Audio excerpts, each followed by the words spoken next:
This is an in-depth introduction to Lockdown, and this is the shot we're going to do. Lockdown has 9 basic steps to follow in order to track footage. The first thing you want to do is open this Lockdown script. With your footage selected, the first button is Pre-Compose. Now, to give you an idea of what this does, Lockdown only works when your footage is in a composition that's at the same resolution and frame rate as the footage. So selecting your layer and pressing Pre-Compose pre-composes your layer, leaving all attributes, setting yourself up with a comp of the correct resolution and frame rate for Lockdown to work. It also gives the footage default position, scale, and rotation values, which is also required for Lockdown to work. The shot's relationship with the previous comp is preserved, and you'll be able to view it wherever it came from after you pre-compose it, so don't worry about that. It will apply Lockdown to the layer for you, and the next step is to track some points. We have an optional tracking filter, and this is basically just an edge detect with contrast that helps most trackers find details and follow them. This is done by applying 4 effects above Lockdown that can be toggled on and off at will. For the record, because we're cranking the contrast so much, it's highly recommended you work in 16-bit mode when using the tracking filter. It's also a good idea to use a denoiser, Neat Video is probably my favorite, to filter the video before the tracking filter is applied in its own pre-comp and after the tracking filter is built. Now let's place some points. Lockdown must be selected, and then you can control-click to manually place points within the scene. You can control-click and drag to place an array of points. It's command-click and drag on Mac. Now, one thing to point out is that you have to have your UI visible in After Effects in order to do this. So there's a toggle, Control-Shift-H on Windows, Command-Shift-H on Mac. And now if I go and I try to click and drag on this layer and the UI is off, then this is just going to drag the layer around and it's going to be really frustrating and it's not going to work and you're going to send me a help ticket and be angry. This is simply a limitation of how After Effects works with UI controls. So for example, if I go to Liquify and I have my UI on, I can click and drag and I can use Liquify and everything is wonderful. This is a plugin that's built into After Effects. However, if I hit Control-Shift-H and hide my UI, when I go to click and drag, all it does is move around the layer. So this UI is a limitation of After Effects, and it just has to be on whenever you're working with the controls of any effect or plugin. Moving back to Lockdown, I just want to put points all over the frame. If I want to delete points and think they're too close together, I can Alt-click and drag, or I can Alt-click. Another thing to be aware of is the frame that you create your tracking points on. Now, right now, you'll notice if I go forward a frame, these points are no longer here, and same with backward a frame. Right now, they're living on this frame 130. However, there's a limitation to Lockdown in this first release in that we can only have tracking points on 1 frame at a time. So if I move forward a frame, and then I Control-click, all these points are now moved onto frame 131, and they're no longer on frame 130. Now, we know this is inconvenient, but again, this is just a limitation of the version 1, and we hope to address it at some point in the future. Just be aware that you have to track this frame first, and then after that tracking is done, you can place new points to track to fill out your shot. Alright, let's move on to tracking. I'm going to turn the tracking filters back on, move on to step 4, and hit press to track. You'll notice this warns you, Lockdown effect must remain selected while tracking points. That's because if you click off of this, it will stop tracking. Sorry, another limitation of the first version of Lockdown. Also to point out, your resolution must be set to full. If it's set to quarter res, you're going to get a quarter resolution track because it's tracking quarter resolution footage. Alright, the track is done. Let's shut off the tracking filters so we can see and preview the shot. Alright, so maybe there's some areas that we would want to fill out more over here, so we could go back to this first frame. Turn the tracking filter back on, and press track. That's done, I'll shut off the tracking filter, and let's watch this again. Now, you may notice that some of these tracks are incomplete. So if you take a look down here, here are 3 tracking points that work at the later end of the shot, and then they die off earlier in the shot here. The way to fix this is very easy. So first, let's just take a look at all these keyframe tracks for a little bit of context. I'm going to select all these points and externalize them. Externalization is the process of allowing the tracks to be edited within After Effects as 2D keyframes. Just to explain, when you track in Lockdown, everything starts as an internalized point, so it's contained within the plugin and you can't see it. This is going to make it perform a lot better. We basically never recommend working with externalized points, except for when you actually have to edit them. But for explanation purposes, this is pretty handy. So if we take a look down through this list, you can see there are some partial tracks here, and some partial tracks here, and so on, and more here. So let's just make a really glaring example. This point up here is point number 12. And what I'm going to do is delete all the keyframes here, and then delete a mess of the keyframes here after this. So you can see that this point is not here now that we've deleted its keys, and as we move forward, it also disappears here again. Now the issue is that when we create a mesh with Lockdown, it's going to use every single point. And now this is hidden right now, but just so you can actually see it, I'm going to click this Hide Non-Moving Tracks checkbox. And you can see that this point is going to cause problems because it's not moving along with the shirt, except for on these couple of frames here. So we have this button, Interpolate Partial Tracks. And now pay attention to this keyframe track here when I turn this checkbox on.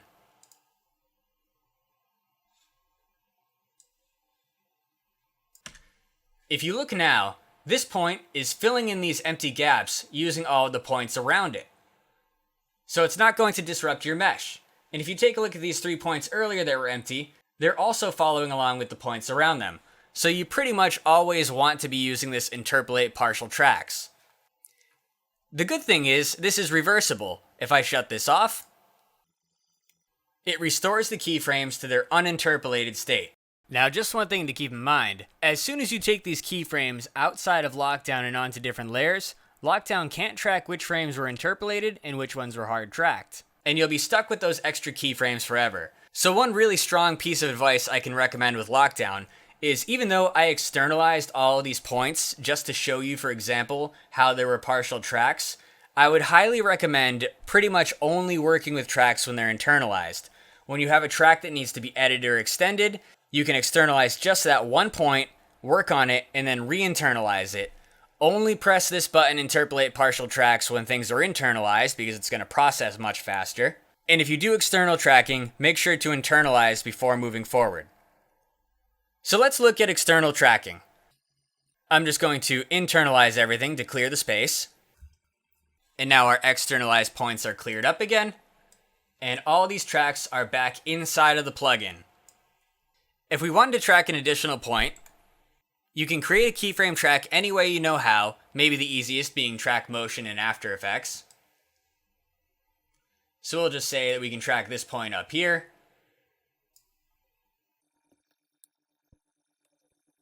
Alright, and now we can press U and get to the bottom of these keyframes. It looks like this feature center is where our keyframes are, so let's copy this. And I'm going to leave the layer panel and go back to Lockdown. And under Externalized Points, I'm going to paste that keyframe track. And now you can see that that is there.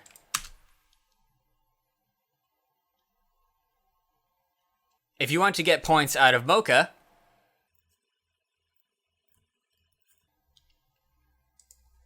it's the same general process. So I'll track over here on the collar just for simplicity. We'll set our 4 corners. Press save and close Mocha. And now under tracking data for Mocha, you can go to create track data, select your layer, press OK. I'll move Mocha above Lockdown just to make it easier to view.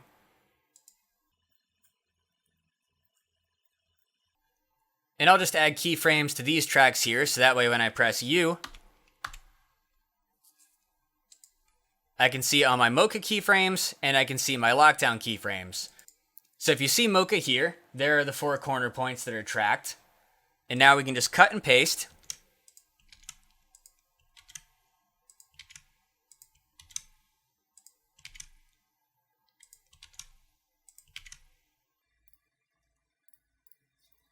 And now these 4 points are in lockdown. And again, to finalize this, select all points, internalize. And I'll just get rid of Mocha. Now that we have all the tracks built and internalized, let's once again turn back on interpolate partial tracks. Select lockdown. Deselect the points by clicking on an empty part of the video. So to build a mesh manually, if you have points that you really know need to be connected, like this shirt, you can click a point to select it, and then hold Control-Shift on Windows, Command-Shift on Mac, and then click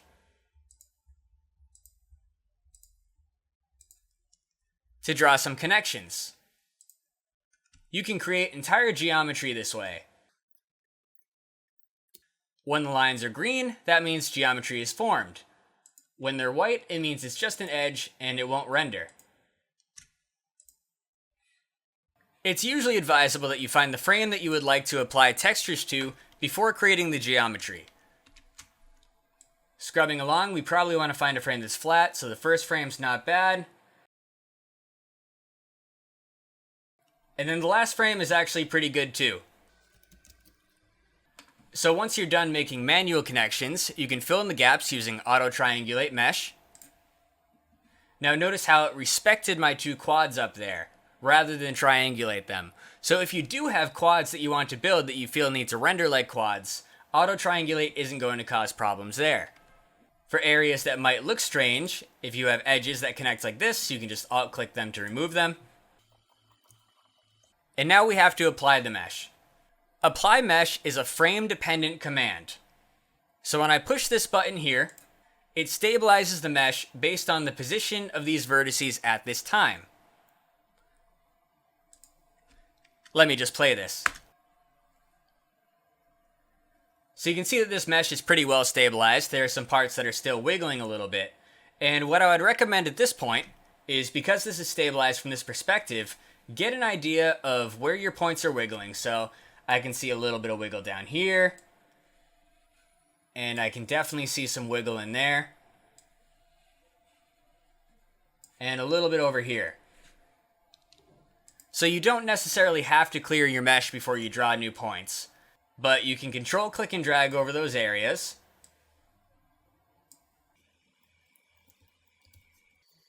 I am going to clear the mesh though, because I know that it'll auto-triangulate better without any existing geometry, and make more efficient connections with my new points. Now I'll press track to track the new points. So now let's auto-triangulate mesh again, and apply mesh on this frame. Alright, this is looking good enough. And keep in mind, some of these are shading changes more than they are actual warping. Moving on to the next step, 8, return to lockdown script, which is over here. This is the final step. The one thing to be aware of is after you press this button, you have to wait for the pop-up. If you press any buttons while the script is running, there's a good chance it'll interrupt the process and leave your comp incomplete. There's the pop-up, and you're free to start working. Breaking this down layer by layer, the first layer is your background, no surprises. And right here is your stabilized comp with the motion returned. So if I play this back, this is just our mesh moving along with the original footage. It has an instance of lockdown on it, and rather than being stabilized, the script has turned it to unstabilized. So that way it's following along. And if I just put these two over each other,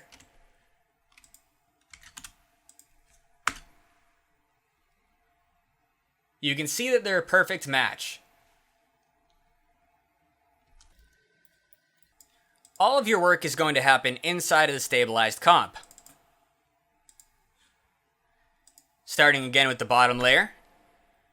If you press U, you can see the keyframes, and you'll see this time remap. Now this keyframe is very important because it makes note of the frame on which you applied the mesh. This layer right here is the layer that you had previously been working on and is stabilized. So now we can put some graphics in here.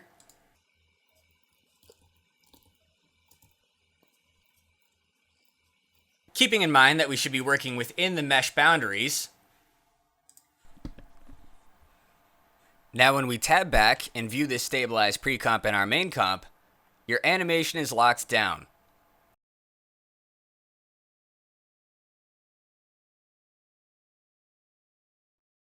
So at this point, I want to clarify every single step of this lockdown button because there might be times where you want to do this process manually or do parts of it manually depending on how advanced you want to get.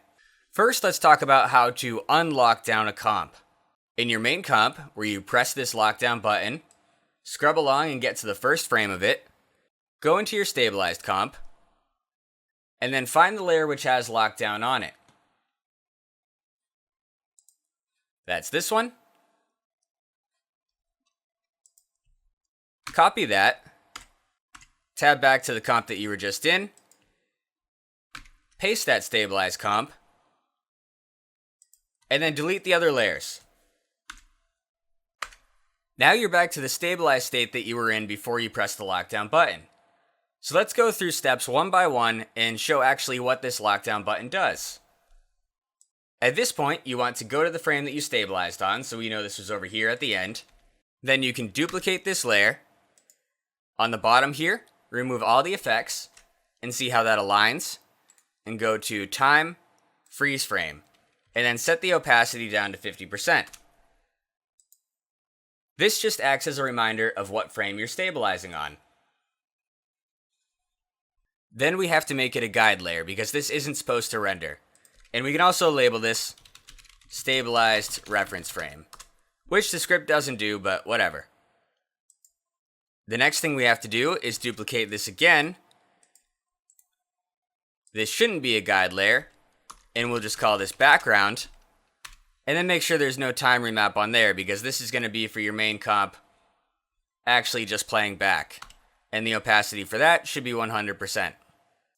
So then looking back at the main stabilized lockdown comp, I'm going to press U. I'm going to get rid of this motion tracker just because it's in the way.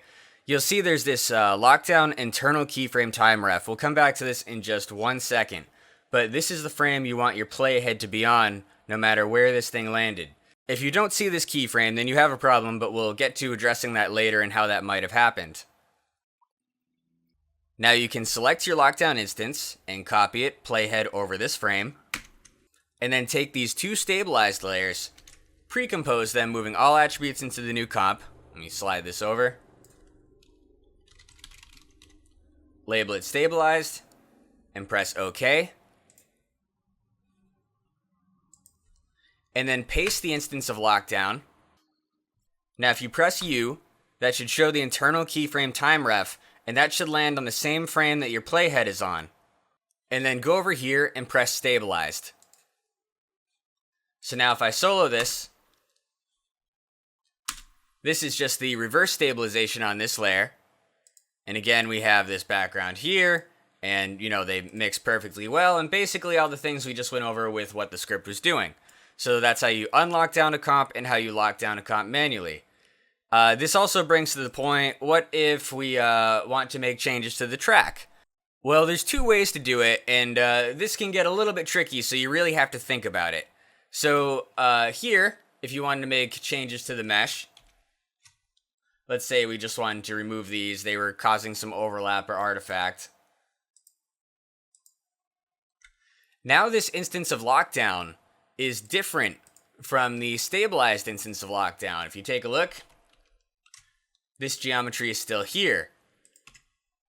So in order to make this a perfect match, whichever instance you change, you have to copy it at the time of the internal keyframe time ref. And then I'll just delete lockdown entirely. and paste. Now this instance is a match, and we're going to click stabilized because this is inside the stabilized precomp and that's how it's supposed to be. You always have to have two instances of lockdown, one which is stabilized, and another instance of lockdown which is at the exact same time on the outside comp that is unstabilized. And you can go about working normally.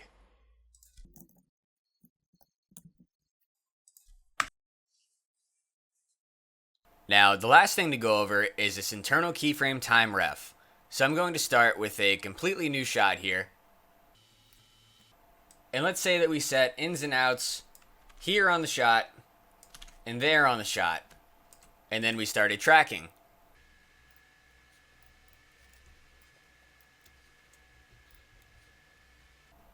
So when I pressed press to track points, it created this internal keyframe time ref.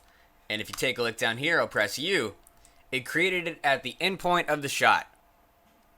What this is basically just a reference keyframe so the internal keyframes know how they're aligned. Not to overdo the explanation, but one of the biggest issues with having keyframes internalized to the plugin is it doesn't know where it is in After Effects and you need some sort of reference to tell it. So let's just play along here. These are tracked. Now look what happens when I move this over. And I'll purge the cache.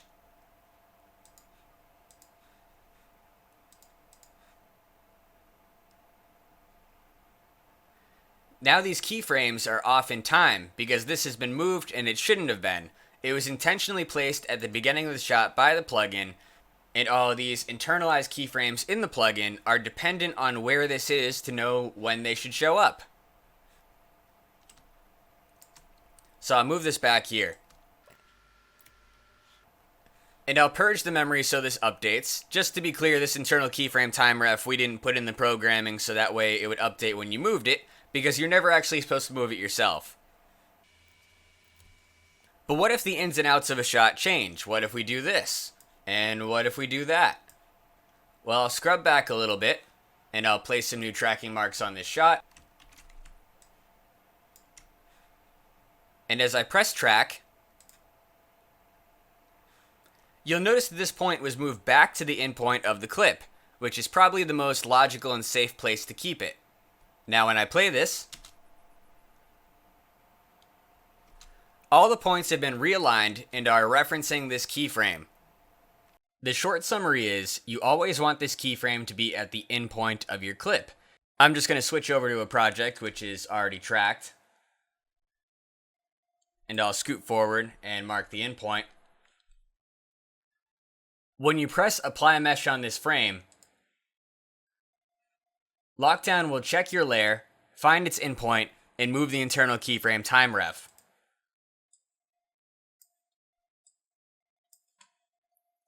I can move back in time, and when I unapply the mesh, and then apply it again, it will move this point again. You really won't run into problems with this most of the time, but it's probably most likely that if you're changing in and out points like this, and then you're adding new points to track, probably through an externalized point, it is possible this will get misaligned with the endpoint when you run the lockdown script and things will fail. So the short answer is just make sure that this endpoint and this internal keyframe time ref are aligned before pressing the lockdown button. So those are the basics of getting started with lockdown. Check out aescripts.com/lockdown for more tutorials and advanced techniques.